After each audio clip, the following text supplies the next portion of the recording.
Adam oğlu özün bilmey,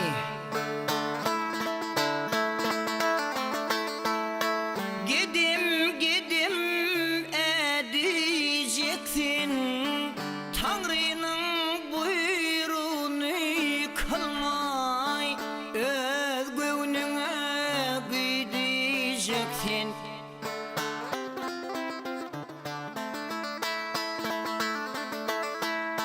İstersin elimni kapsan, Karun kimin gence çapsan, halal haram hirne tatsan, gözün yumuyup yudacaksın.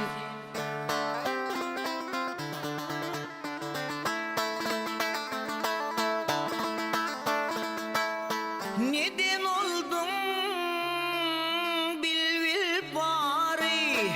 unuttun perverdigari, köngülü gelgen herine garo, san yetmen edeceksin.